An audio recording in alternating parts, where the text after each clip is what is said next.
नमस्कार, मैं doctor Vinay Upadhyay, CMD the Hope hospital Greater Noida. आज आप सबके सामने मैं मंकी पॉक्स जो कि अभी रिसेंट डिजीज़ ऑफ इम्पोर्टेंस हो गया है और भारत सरकार ने भी इसके लिए प्रिकॉशंस सारे हॉस्पिटल्स को और एडवाइजरी जारी की है।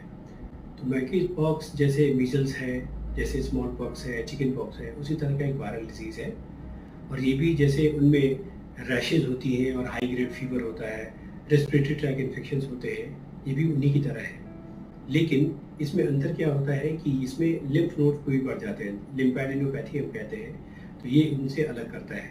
इसकी भी रैशेज़ जिस तरह से वो जो जो बीमारियाँ हैं, वो रेस्पिरेटरी ट्रैक इन्फेक्शन से, रेस्पिरेटरी ड्रॉपलेट से दूसरे को हम इन्फेक्शन होता है या फिर कुछ ये अलग ऐसे भी है कि ये सेक्सुअली ट्रांसमिटेड डिजीज़ भी है, जैसे सेम सेक्स या अपोजिट सेक्स के साथ अनप्रोटेक्टिव इंटरकोर्स करने की वजह से भी ये स्प्रेड होता है।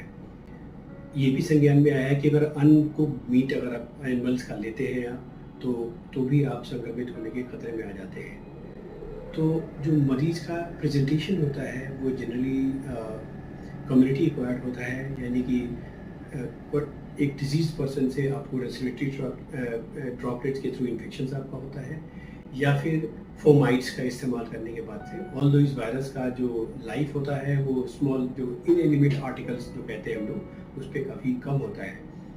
और दूसरा ये कि जो पेशेंट होते हैं वो शुरुआत में high grade fever, chills, rigor के साथ में आते हैं। उसके बाद कुछ दिनों के बाद 3 से 4 दिनों के बाद रैशेज शुरू हो जाते हैं जो शुरुआत में पेप्यूल्स की तरह होते हैं, जैसे एलिवेटेड मार्जिन होता है और इरिथेमा यानी रेडनेस होती है। उसके बाद फिर उसके सेंटर में फिर पेप्यूल्स जो कहते हैं, जो ब्लिस्टर्स बनने लगते हैं और वो ब्लिस्टर्स जब बर्स्ट आउट होते हैं तो वो they are very highly infectious at that stage. तो उस समय ब्लिस्टर्स को प्रॉपरली कवर करना, यूनिवर्सल प्रिकॉशन लेना जैसे कि हैंड वॉशिंग करना और बाकी जो हम ये बता रहे थे कि अनकुक्ड मीट नहीं लेना, इन सब से हम अपने पेशेंट का और समाज का हम बचाव कर सकते हैं। तो ये तो केस प्रेजेंटेशन हुआ। दूसरा है कि ये कितना इंक्यूबेशन पीरियड होता है, तो जनरली ये 7 to 10 डेज़ का इंक्यूबेशन पीरियड, यानी कि इन्फेक्शन होने के बाद ये प्रेजेंट करता है, सिम्टम के साथ पेशेंट आता है। ये जनरली एक सेल्फ लिमिटिंग डिसऑर्डर है, यानी कि ये अपने आप सही हो जाता है और इसमें मोर्टेलिटी भी बहुत ही अनकॉमन है, यानी कि किसी की मौत होना या किसी जो मोर्टेलिटी रेट होता है काफ़ी ज़्यादा अनकॉमन है। दूसरा ये कि अगर ये पेशेंट कुछ जो इम्यूनो कॉम्प्रोमाइज पेशेंट्स होते हैं, जैसे एड्स के पेशेंट्स होते हैं या ग्रॉस अनकंट्रोल्ड डायबिटीज़ है, तो उन लोगों को कंडीशन, या कैंसर के पेशेंट्स हैं या क्रॉनिक रीनल फेलियर के पेशेंट्स हैं, उन लोगों को एनीमिक जो सीवियर एनीमिक पेशेंट्स हैं, उन्हें न्यूमोनिया होने की संभावना ज़्यादा होती है, तो उसकी वजह से कभी कभी कभी मोर्टेलिटी हो सकती है।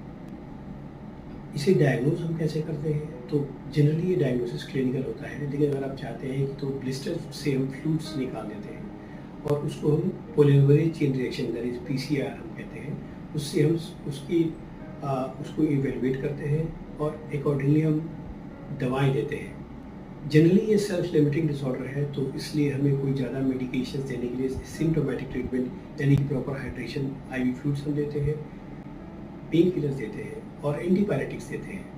ये बिकॉज पेशेंट्स को माइल्जिया, मसल पेन, कभी कभी एब्डोमिनल पेन भी हो सकता है या फिर बॉडी एक जनरलाइज बॉडी एक माइल्जिया जैसे कहते हैं, ये सब होता है। तो हम पेन किलर देते हैं, एंटीबायोटिक देते हैं। एंटीवायरल ड्रग्स भी कभी कभी दी जाती है। इसमें एक सिडोफोफिर एक ड्रग है जो कि कभी दिया जाता है, जो कि जैसे मीजल्स और इन सब में दी जाती है, उसमें भी ये दी जाती है, बट उसका जनरली रिक्वायरमेंट नहीं पड़ती है। तो हम पेशेंट को जनरली सिम्टोमेटिक ट्रीटमेंट ही करते हैं। पेशेंट को जनरली यूनिवर्सल प्रिकॉशन लेना पड़ता है और कम्युनिटी में और ज़्यादा स्प्रेड नहीं हो, तो उसके लिए सारे प्रिकॉशंस हमें लेने पड़ते हैं। इन्वेस्टिगेशन होने के बाद से हमें कितने दिन तक अपने आप को बचा के रहना पड़ता है, बिकॉज ये काफ़ी ज़्यादा जैसे कहते हैं मैन पावर लॉस कहते हैं, क्योंकि जैसे इन्फ्लुएंजा है या और जिसमें हमें काफ़ी दिन तक, जैसे वर्ल्ड वाइड काफ़ी ज़्यादा इन्फ्लुएंजा की वजह से काफ़ी ज़्यादा मैन आवर्स लॉस होते हैं वर्ल्ड वाइज। तो ये उसी तरह इसकी वजह से भी प्रॉब्लम, बिकॉज ये रेयर प्रॉब्लम है और इंडिया में बहुत ज़्यादा ये केसेस अभी तक देखे नहीं गए हैं। अफ्रीका में, जैसे अफ्रीका में भी 2 तरह के स्ट्रेन जो होते हैं, क्लाउडी 1 और क्लाउडी 2 टाइप के स्ट्रेन होते हैं जो कि वहाँ ज़्यादा कॉमन है। तो उनकी वजह से ये वहाँ पे काफ़ी कॉमन प्रेजेंटेशन होता है, इंडिया में कम है। लेकिन ये अभी रिसेंटली बहुत जापान में या और सब जगह, इंडिया में भी कुछ जगह केसेस में शायद देखा गया है ये। तो उनकी वजह से गवर्नमेंट भी प्रिकॉशन ले रही है और WHO की एडवाइजरी जारी की गई है। अगर जैसा कि मैंने आपको बताया कि जो पेशेंट्स का प्रेजेंटेशन एक सिंपल वायरल फीवर, एक्जेंथेम्स जिसे कहते हैं, यानी रैशेज विद फीवर और प्लस लिम्फेडेनोपैथी के साथ में पेशेंट प्रेजेंट कर सकता है।